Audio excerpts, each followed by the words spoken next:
बारे में पढ़ेंगे, जिसका समय है 1350 से 1650 तक का समय है। हिंदी साहित्य का दूसरा चरण भक्ति काल या पूर्व मध्य काल के नाम से जाना जाता है। ये जो अंडरलाइन पार्ट है आप इसको अच्छे से कर लेना। ये दूसरा चरण है, भक्ति काल या पूर्व मध्य काल के नाम से जाना जाता है। भारतीय राजनीतिक दृष्टिकोण से भारत में मोहम्मद बिन तुगलक के शासनकाल से ये भक्ति काल का उदय हुआ। तब से ही भक्ति काल का उदय है। किसके शासन से? मोहम्मद बिन तुगलक। भक्ति शब्द का प्रथम उल्लेख श्वेताश्वेत तरोपनिषद में प्राप्त होता है। ये ध्यान रखना, श्वेत तरोपनिषद। उसके बाद बात करें हम, भक्ति काल के प्रथम कवि या आचार्य कांचीपुरम माने जाते हैं। अगर हम बात करें भक्ति काल के प्रथम कवि या आचार्य कौन है? कांचीपुरम। भक्तिकालीन साहित्य की शुरुआत तमिल भाषा से हुई मानी जाती है। जो भक्तिकालीन साहित्य है उसकी शुरुआत कौन सी भाषा से हुई है? तमिल भाषा से। और इसके बाद हम बात करें, भक्ति काल में अधिकतर भक्तिपूर्ण साहित्य ही लिखा गया है, जो कि भक्ति से परिपूर्ण था, भक्ति भाव से परिपूर्ण था, वही साहित्य लिखा गया है। जो भक्ति की जो है, किंतु इस काल की एक वीर काव्य रचना भी प्रसिद्ध हुई, जो है विरुद्ध चिरतरी दूसरा आड़ा। इस रचना में महाराणा प्रताप की वीरता का वर्णन मिलता है। 1576 में जो हल्दी घाटी का युद्ध हुआ था उसमें वर्णन मिलता है। इसमें मेन जो लिखा गया भक्तिपूर्ण साहित्य लिखा गया। एक ही रचना है जिसका रचना वीर काव्य में हुई, विरुद्ध छिहत्तरी। जॉर्ज ग्रियर्सन ने सर्वप्रथम भक्ति काल को हिंदी साहित्य का स्वर्ण काल कहकर पुकारा है। जॉर्ज ग्रियर्सन ने कौन सा काल कहकर पुकारा है? हिंदी साहित्य का स्वर्ण काल। डॉक्टर पृथ्वीनाथ कमल कुलश्रेष्ठ ने भक्ति काल को कलात्मक उत्कर्ष काल कहकर पुकारा है। जो डॉक्टर पृथ्वीनाथ कमल कुलश्रेष्ठ थे उन्होंने भक्ति काल को क्या काल कहा है? कलात्मक उत्कर्ष काल कहकर पुकारा है। ललित संप्रदाय है जो किसने लिखा? वंशीयली ने। भक्ति काल के उदय के कारण क्या थे? आचार्य रामचंद्र शुक्ल मुस्लिम शासकों की प्रताड़ना को मानते हैं, और आचार्य हजारीबार जो द्विवेदी थे वो हिंदू जनता की स्वाभाविक आस्था को मानते हैं, हजारों हिंदुओं के द्वारा। जॉर्ज ग्रियर्सन ईसाई धर्म का प्रभाव मानते हैं। ग्रियर्सन शायद ईसाई थे। डॉक्टर ताराचंद अरबों की देन मानते हैं, आसमान में अरबों से तारे हैं। आचार्य रामचंद्र शुक्ल का मत ही सर्वमान्य है। सर्वज्ञ भारत में भक्ति आंदोलन का सूत्रपात दक्षिण भारत से हुआ। सबसे पहले भक्ति की शुरुआत कहाँ से मानी जाती है? दक्षिण भारत से, परंतु धीरे धीरे यह संपूर्ण भारत में फैल गया था तथा उसके प्रसार प्रचार में निम्न विद्वानों का योगदान अति महत्वपूर्ण है। उत्तर भारत में भक्ति आंदोलन को बढ़ावा देने वाले कौन थे? उत्तर भारत में जो अंडरलाइन पार्ट है अच्छे से कर लेना, रामानुज वल्लभाचार्य। दक्षिण भारत में अलवार व नयनार। अलवार ये विष्णु के भक्त थे, वैष्णव थे। इनकी कुल संख्या कितनी मानी गई है? 12। इन्होंने तमिल भाषा में लेखन कार्य किया। इनकी रचनाओं का संकलन दिव्य प्रबंधन के नाम से प्रसिद्ध है। नयनार जो थे वो शैव मतावलंबी थे। सूत्र नयन लीन शिव के। श्री रामाचरण पद्धति रामानंद द्वारा रचित है। बंगाल में जो थे चैतन्य महाप्रभु थे। असम में शंकरदेव थे। महाराष्ट्र में वारकरी संप्रदाय थे। वारकरी संप्रदाय के संस्थापक कौन थे? ज्ञानदेव, संत ज्ञानेश्वर माने जाते हैं। ये विढ़ोबा के भक्त नाम से प्रसिद्ध हुए। इनको निम्न 3 विद्वानों का सहयोग भी प्राप्त हुआ था, नामदेव, एकनाथ, तुकाराम। उड़ीसा पंचसखा बलराम दास। उड़ीसा में जो पंचसखा थे कौन कौन से? बलराम दास, अनंत दास, जगन्नाथ दास, यशोवंत दास, अच्युतानंद दास। भक्तिकालीन साहित्य का विभाजन अगर हम बात करें, आचार्य रामचंद्र शुक्ल ने संपूर्ण भक्ति साहित्य को 4 भागों में बांटा है। पहले 2 भाग बना के उनके उपविभाजन किया है। भक्तिकाल निर्गुण काव्यधारा, सगुण काव्यधारा। निर्गुण में थे जो ज्ञानाश्री काव्यधारा, प्रतिनिधि कवि कौन थे? कबीर थे। प्रेमाश्री काव्यधारा के प्रतिनिधि कवि कौन थे? जो काव्य थे प्रतिनिधि जायसी थे। सगुण काव्यधारा में क्या था? कृष्णाश्री काव्यधारा सूरदास, रामाश्री काव्यधारा तुलसीदास। जो निर्गुण है वो परमात्मा के जो कोई भी स्वरूप को स्वीकार नहीं करते थे, वो कहते थे परमात्मा का कोई स्वरूप नहीं है। जो सगुण वाले थे वो हमेशा परमात्मा के स्वरूप को स्वीकार करते थे। इसके बाद हम बात करें निर्गुण काव्यधारा। जिन भक्त कवियों के द्वारा ईश्वर के निराकार रूप की उपासना की थी उनके द्वारा रचित काव्य को निर्गुण काव्यधारा कहा जाता है। इस काव्यधारा को दो भागों में विभाजित किया है, ज्ञानाश्री संत काव्यधारा, प्रेमाश्री संत काव्यधारा। ज्ञानाश्री काव्यधारा मुख्यतः संतों के द्वारा रचा गया काव्य ही संत काव्य के नाम से प्रसिद्ध है। इस काव्यधारा में निम्न विशेषताएं दृष्टिगोचर होती है: निराकार ब्रह्म की उपासना करा, गुरु की महत्ता करना, संप्रदाय एवं आडंबरवाद का विरोध करना, सधुकड़ी भाषा का प्रयोग करना। विभिन्न भाषाओं के मिश्रण को ही क्या कहा जाता है? सधुकड़ी भाषा कहा जाता है। यह नाम आचार्य शुक्ल ने दिया था। मुक्त काव्य शैली मुख्य दार्शनिक आधार अद्वैत दर्शन थे। इनके प्रमुख संत कौन थे? कबीरदास। मुस्लिम गुरु शेख मीर तकी से भी शिक्षा ग्रहण की थी। जन्म इनका कब हुआ था? 1398 ईस्वी में, 1455 विक्रमी संवत में। स्थान वाराणसी, तत्कालीन काशी। कुछ विद्वानों के अनुसार इनका जन्म एक विधवा ब्राह्मणी के गर्भ से हुआ था, जिसने जन्म देकर काशी में लहरतारा तालाब पर छोड़ दिया था। निधन इनका 1518 ईस्वी 1475 विक्रमी संवत में हुआ था। मृत्यु स्थल इनका मगहर है। गुरु रामानंद थे इनके। माता पिता नीमा एवं नीरू, पत्नी लोई, पुत्र पुत्री कमाल कमाली। रचनाएं कबीर द्वारा मौखिक रूप से ही रचनाएं की गई है। प्रारंभ में उनका कोई लिखित रूप नहीं था। कालांतर में उनके शिष्य धर्मदास द्वारा इनकी रचनाओं का संकलन बीजक नाम से किया गया। बीजक के निम्न 3 भाग है: साखी, शब्द, रामायणी। साखी में दोहे हैं, शब्द में पद है, रामायणी में चौपाई है। आचार्य हजारी प्रसाद द्विवेदी ने इनको वाणी का डिक्टेटर यानी तानाशाह कहा है। उसके बाद आगे हमारे दादू दयाल राज के कबीर। जन्म 1594 ईस्वी, अहमदाबाद। निधन 1603 ईस्वी। गुरु वृद्ध भगवान। रचनाएं अंगवधु। इस रचना का संकलन इनके शिष्य संत दास के द्वारा किया गया। संत दास व एक अन्य शिष्य जगन्नाथ दास द्वारा मिलकर इनकी रचनाओं का संकलन किसमें किया गया? हरड़े वाणी के नाम से भी करवाया गया। नवीन नोट क्या है? नवीनतम शोधों के अनुसार इनकी रचना अंगवधु के संकलनकर्ता रज्जब कवि माने जाते हैं। विशेष तथ्य की बात करते हैं, मुगल सम्राट अकबर इनकी रचनाओं से अत्यधिक प्रभावित हुए। इनको राजस्थान का कबीर कहा जाता है। ये राजस्थान के प्रथम संत कवि भी माने जाते हैं। आप दादू पंथ के प्रवर्तक भी थे। इनकी प्रधान वीर नरैना नारायण जयपुर में स्थित है। रविदास की बानी। आप जो रैदास थे मीराबाई के गुरु भी माने जाते हैं। चित्तौड़गढ़ के कुंभ श्याम मंदिर में इनकी एक छतरी बनी हुई है। गुरु नानक जो हमें पता ही है, जपुजी, आशा दीवार, रहीरास, सोहिला नामक रचनाओं का संकलन सिख धर्म के पवित्र ग्रंथ गुरु ग्रंथ साहिब के महिला नामक प्रकरण में संकलित है। मलूकदास, ज्ञानबोध और रतन खान आप आलसी लोगों के समर्थक कवि माने जाते हैं। सुंदरदास की बात करें तो ज्ञान समुद्र, सुंदर विलास आप संत कवियों में सबसे शिक्षित कवि माने जाते हैं। इनके द्वारा रचित पदों का संकलन हरि नारायण शर्मा के द्वारा सुंदर ग्रंथावली के नाम से किया जाता है। कवि रज्जब वाणी सबंगी अंगवधु है। सहजो बाई सहज प्रकाश, दयाबाई दयाबोध चरणदास की शिष्याएं हैं। चरणदास की अक्षर अनन्य सिद्धांत बोध है। इनके द्वारा संकलन ग्रंथ दुर्गा सप्तपी का हिंदी अनुवाद किया गया है। गुरु अर्जुन देव सुखमणि 52 आखिरी 12 मास हैं। अनंतदास कबीर परिचयी माने जाते हैं। आगे प्रेमाश्री काव्यधारा, वो ज्ञानाश्री थी, प्रेमाश्री। निर्गुण काव्यधारा के अंतर्गत जहाँ प्रेम व श्रृंगार का वर्णन होता है उसे ही प्रेमाश्री काव्यधारा कहा जाता है। इनका काव्य का यह नामकरण आचार्य शुक्ल के द्वारा किया गया है। इस काव्यधारा को सूफी काव्यधारा भी कहा जाता है। इस्लाम धर्म के पवित्र तीर्थस्थल मदीना के बाहर स्थित चबूतरे को फारसी भाषा में सूफ कहा जाता था। इस सूफ पर बैठने वाले ग्रहहीन व्यक्तियों द्वारा जिस काव्य की रचना की गई उसे ही सूफी काव्य कहा जाता है। सूफी काव्य का नामकरण डॉक्टर राम कुमार वर्मा के द्वारा किया गया। इस काव्यधारा को प्रेमाख्यान काव्यधारा या रोमांटिक काव्यधारा के नाम से भी जाना जाते हैं।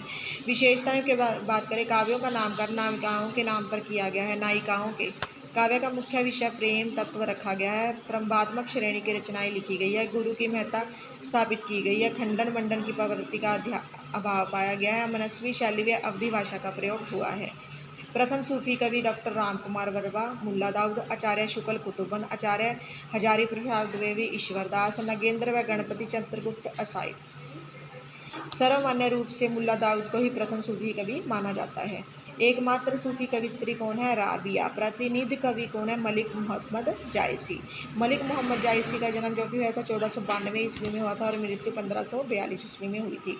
रचना क्रम क्या है? पद्मावत 1540 ईस्वी, चित्रलेखा, अखरावट, चौपाई छंद, मसालानामा, आखिरी कलाम। विशेष तथ्य की बात करें तो पद्मावत रचना को ही हिंदी भाषा का प्रथम बड़ा महाकाव्य कहा जाता है। आचार्य शुक्ल के अनुसार है ये बड़ा महाकाव्य।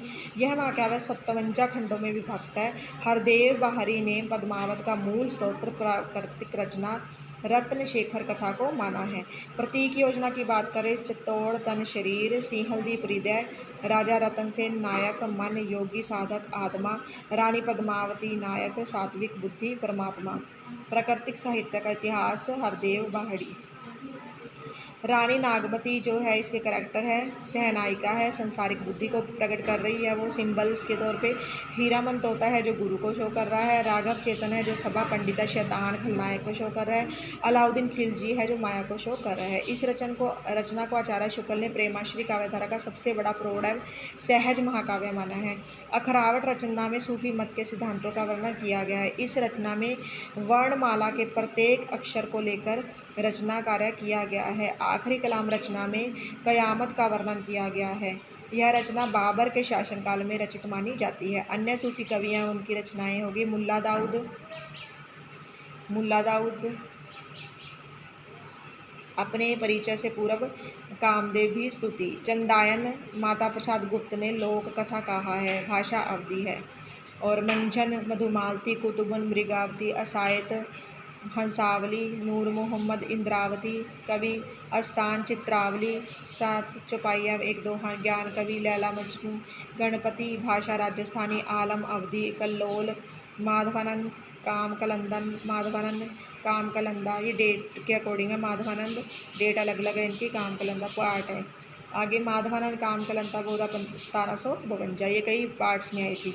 उसके बाद हमारा निर्गुण कंप्लीट हो गया। उसके बाद आ गया सगुन काव्यधारा। जिन भक्त कवियों के द्वारा ईश्वर को साकार रूप को उपासना की गई है उसे सगुन काव्यधारा कहा जाता है। इस काव्यधारा को भी 2 भागों में बांटा गया है, कृष्णाश्री काव्यधारा और रामाश्री काव्यधारा।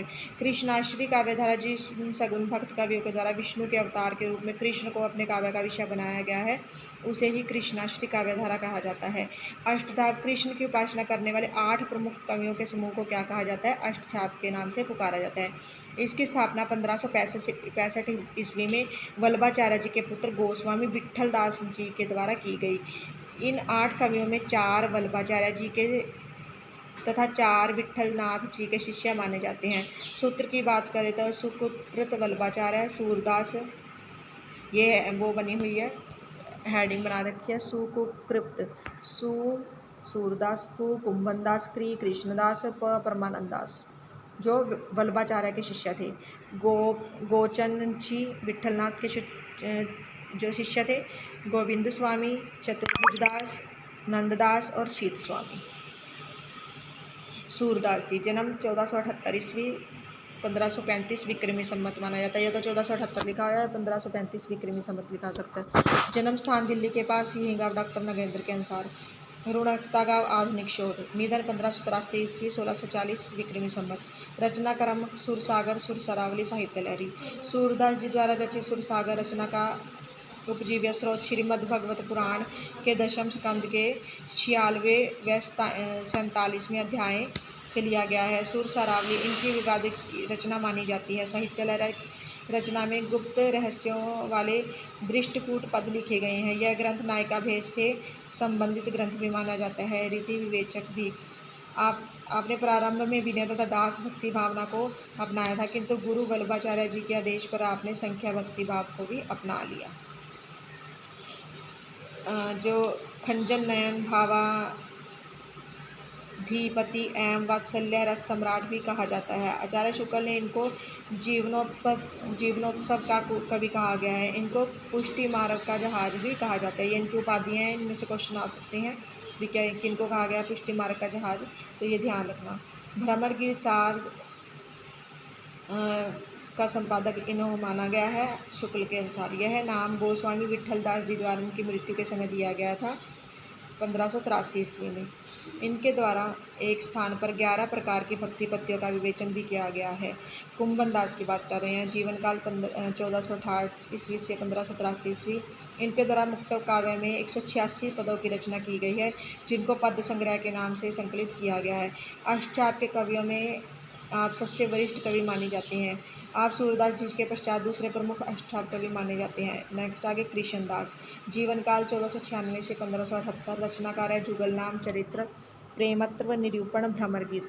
आप अष्टचाप कवियों में सर्वाधिक कुशाग्र बुद्धि वाले कवि माने जाते हैं। इसी कारण पुष्टि मार्ग की सर्वाधिक जिम्मेवारियां इन्हीं को सौंपी गई है। उसके बाद आ गया परमानंद दास, जीवन काल 1493 ईस्वी से 1572 ईस्वी।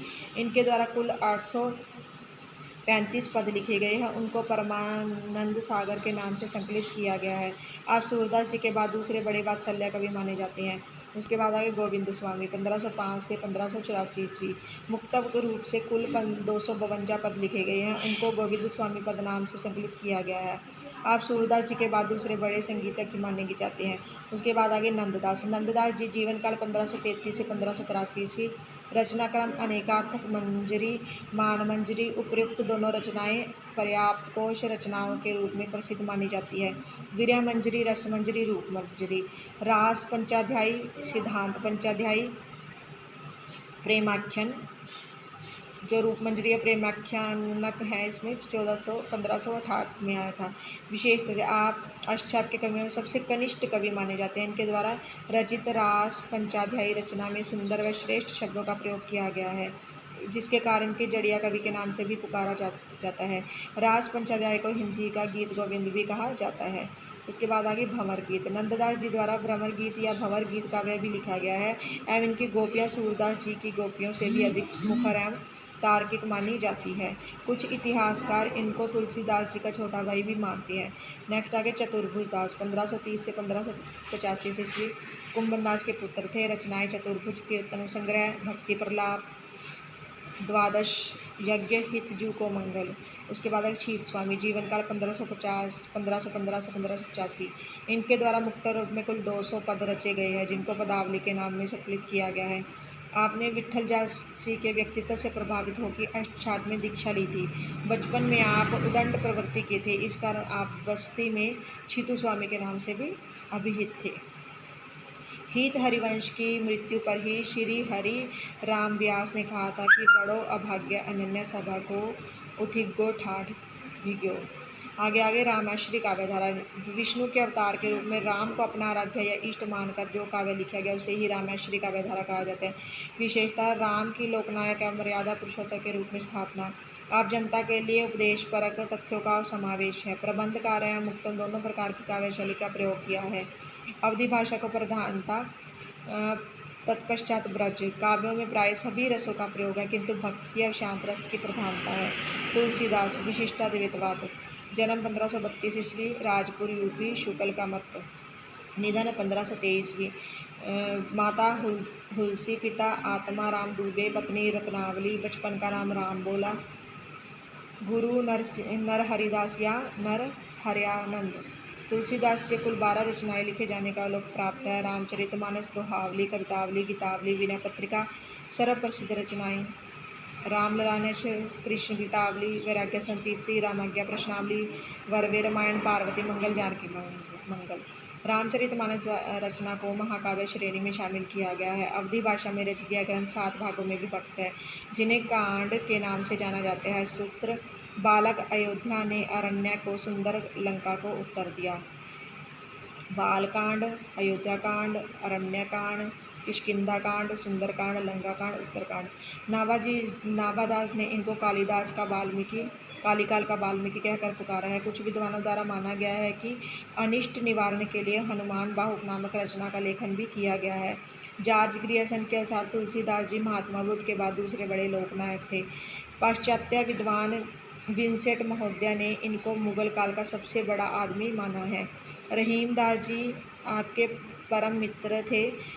इनके कहने पर ही आपने वरवे रामायण ग्रंथ की रचना की। इनके द्वारा रचित कृष्ण गीतावली रचना में भ्रमर गीत परंपरा का वर्णन देखने को मिलता है। आचार्य शुक्ल ने इनको हिंदी का जातीय कवि कहकर पुकारा है। विनय पत्रिका में स्वयं को जीवन का वर्णन प्राप्त होता है। इसी कारण कुछ विद्वान कहते हैं कि तुलसी के राम को जानने के लिए मानस पढ़ना चाहिए तथा स्वयं तुलसी को जानने के लिए विनय पत्रिका को पढ़ना चाहिए। इनके द्वारा रचित अंतिम रचना कवितावली मानी जाती है। इस रचना में एक स्थान पर भयंकर अग्निकांड का वर्णन किया गया है।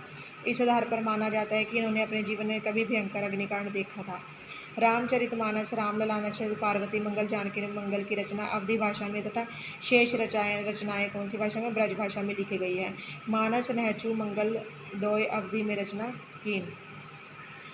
अन्य राम भक्त कवियों की रचनाएं: रामानंद, राम तारक मंत्र, राम रक्षा स्तोत्र, श्री राम आरती, अग्रदास, अष्टयाम ध्यान मंजरी उपासना बावनी, विष्णुदास, वाल्मीकि कृत रामायण का हिंदी अनुवाद, हृदय राम हनुमान नाटक, प्राणचंद्र चौहान रामायण महानाटक, नाभादास भक्तमाल अष्टछाप, सेनापति कवित रत्नाकर, माधवदास चारण राम रसो। ये हमारा जो हमारा आदिकाल है, आदिकाल हमने पहले अपलोड कर दिया था। ये जो भक्ति काल है ये सारे हो चुके हैं। अब इनमें से क्वेश्चन आपको इनमें से ही क्वेश्चन मिल जाएंगे, ज़्यादा आपको करने की ज़रूरत नहीं है। बहुत ज़्यादा मटेरियल है ये, इसको अच्छे से कर लेना। जो इसमें लिखा गया है ये आप अच्छे से, मैंने इसको पॉज कर दिया है, अच्छे से कर लेना। महाभारत के इन 5 पर्वों में राम कथा का वर्णन हुआ है। अरण्य, द्रोणक, शांति पर्व, राम की बातुक का अवतार, शासकों पर और नकलावर, नसलमावर, अलवार भक्त की संख्या कितनी मानी गई है? 12। 7वें अलवार भक्त चेरवंशी राजा कुलशेखर ने सीता हरण का प्रसंग सुनकर भावावेश में आकर श्रीलंका पर आक्रमण करने का आदेश दिया था। पेरुमाल तिरुमाव राम के सरस गीतों का संकलन है। रामानुज शेषनाग व लक्ष्मण का अवतार। राघवानंद उत्तर भारत में राम भक्ति के प्रवर्तक। रामानंद 12 शिष्य प्लस मुस्लिम बने हिंदुओं को रामचरित मंत्र दिया। रामानंद भक्ति का ऊंच नीच के लिए खोला। रामानंद रामवत संप्रदाय। रामानंद राघवानंद के शिष्य। रामानंद उत्तर त्रोताद्री संप्रदाय की प्रधान पीठ। ये सारा हमने कर लिया है। Thank you, have a nice day.